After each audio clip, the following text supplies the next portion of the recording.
listening to the Law Enforcement Pirate Radio Network. Radio Free Larry presiding.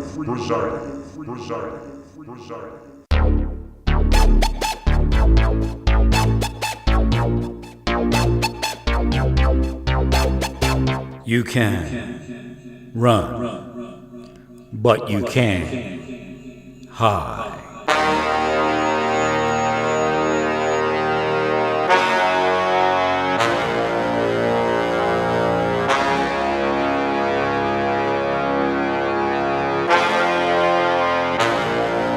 Radio Free Larry. All right, here we go again. Buckle up, rough roads ahead.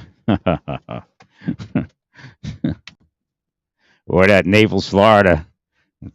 It's got those rough road blues.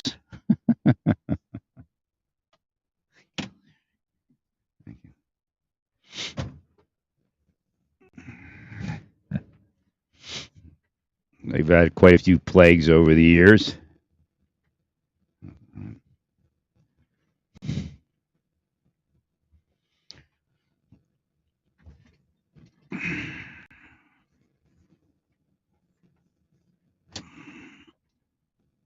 Just listening to every curse that they hurled into my broadcast over the time that I wasn't broadcasting.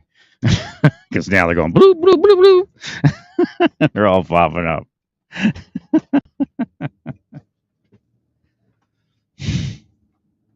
you, Larry. So that's why it's always harder to get back on your bicycle when you haven't ridden your bicycle, so they keep cursing it. So when you get back on your bicycle, then there's a big spiritual battle, and of course they'll say that everybody they're fighting deserves it while they live the royal life of a devil, demon, antichrist, witch, and sorcerer.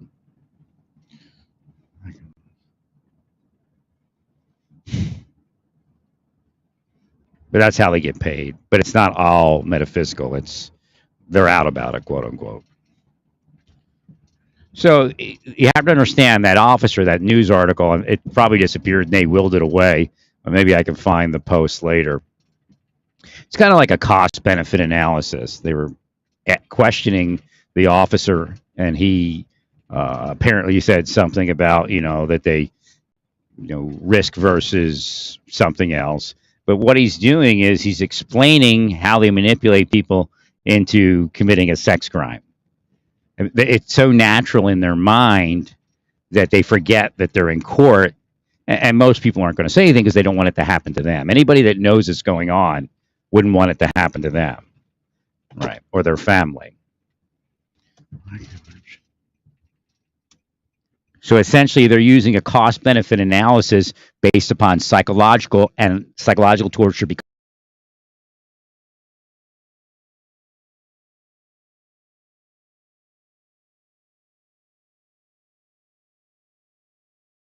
And there's also physical effort that wasn't just like freaking me out. They actually, if I push through, then they do something physical. They always say you have to push through, then they do something physical. So they're actually operating you not to push through. It's torture. It's real torture. And it's horrible because it's in your own country. So it's more of an effect, because nothing's going to stop them, right? Because every cop sold out to it. So a lot of those cases where you have people going to jail for sex crimes and violence, the cops created it out of thin air. May have been paid by a criminal that's a sex trafficker or a drug trafficker or narcotics dealer on the street so that they would do it. And those people are protected because they're paying the cops. Oh, it's widespread. It's even in the FBI, but the FBI gets paid in a different manner, although some street cops will get paid in the same manner also. Again, shadow remuneration. They teach them some sort of high sign code. Then they get a stock tip in their email, but they know it's from the people that they commit the crimes for. And all of a sudden the stock goes way up, and then they tell them when to sell it. What happened with the crypto is they were all being told, get crypto, get crypto, get crypto. And then it was destroyed. And they lost in crypto. So now the market, it's actually a bubble. The market is still not where it's supposed to be. It's supposed to be down further. But again, it's just really a casino. It's a very large casino. If you can get people to gamble, then it goes up. But what's happening right now is some people are selling. So you don't realize what's going on. They didn't want to sell at that low point, so they conspire to increase the price of the market and get some little information and go and just make a big noise around the information like it's the biggest rally that's ever existed, and then a rally appears.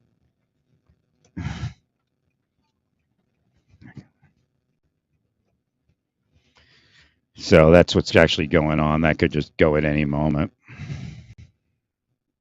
They even tried to make the real estate market sound like it was actually recovered. And of course, it's not. You're never going to get those prices again. I told you at the time, you don't buy a house when the market's up, but the interest rates are down, so you have to figure out, cost benefit at a real cost benefit analysis without psychological torture, and then figure out if it's worth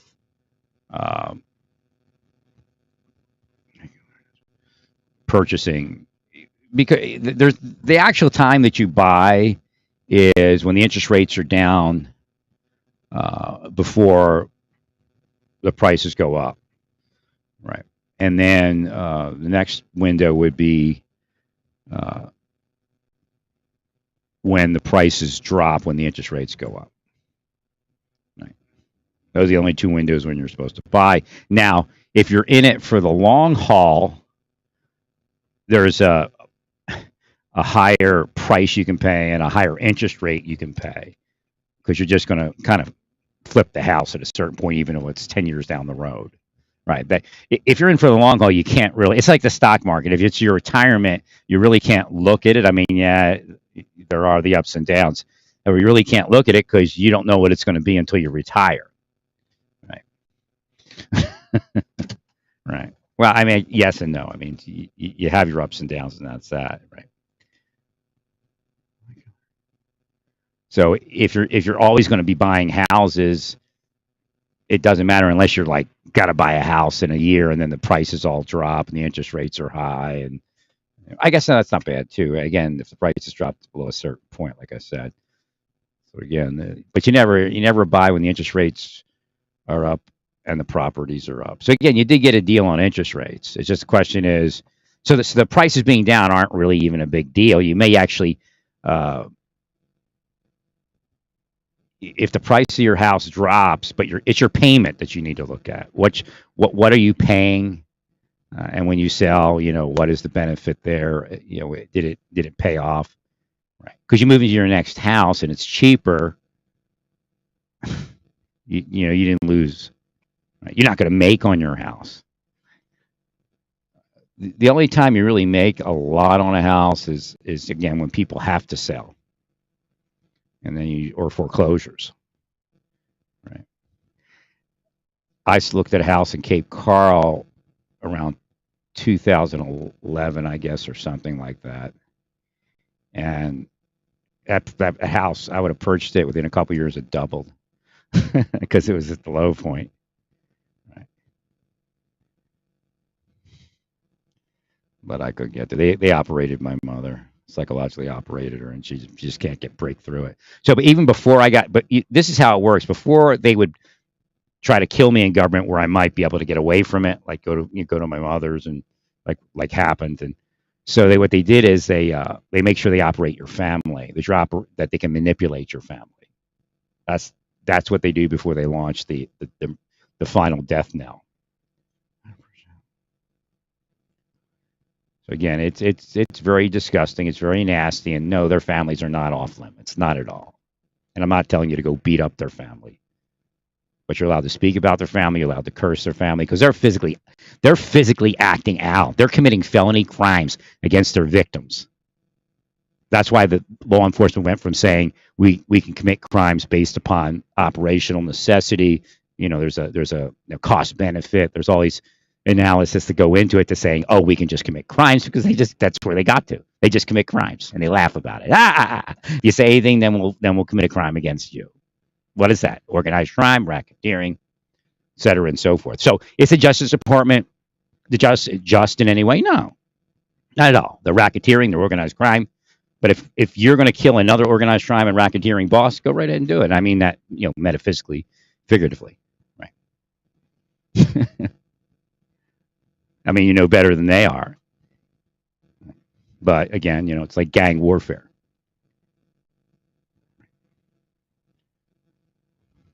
And make sure I'm in my lane right. I might be a little far over that side.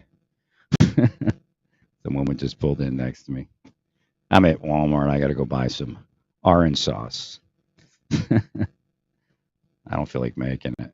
I used to make stuff like that all the time. Guy in front of me just touched his glasses when I said that.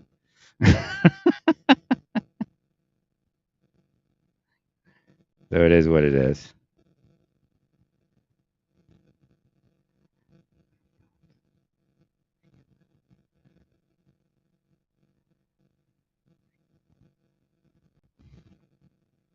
I mean, Jack Smith might be okay. I don't know. But again, the Justice Department as a whole is an organized crime and racketeering outfit.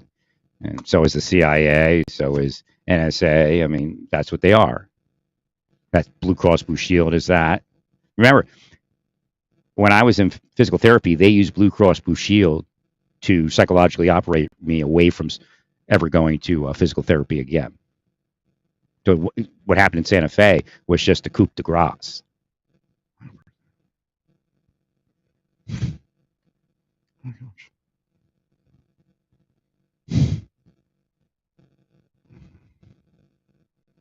They'll go to hell for it. I mean, there's no doubt. The Bible speaks about those people. There is no forgiveness for those type of people. Jesus never came to forgive those people. He told you that. He did not come to seek and save the righteous. And that's how you all operate. I don't want to hear that you admit that you did something. It's through all of you. You cause somebody else to fall. You cause these kind of disruptions in people's lives. There's no forgiveness, all of you. Again, there's the physical, the metaphysical, and psychological. God focuses on all three aspects when God judges something. But Jesus also came and explained the best he could how that all fits together in judgment. Again, the one basic idea is the sheep versus the goats, but you can't be a part-time sheep. And again, when we look at your physical quality of life, that plays into it also. Because on earth, the physical quality of life, or like you have money, it converts into spiritual way, metaphysical way. So a poor person can't affect unless they have a lot of spiritual credit. Like I have no ability to do anything on this planet. And you all say it's me. No, it's God.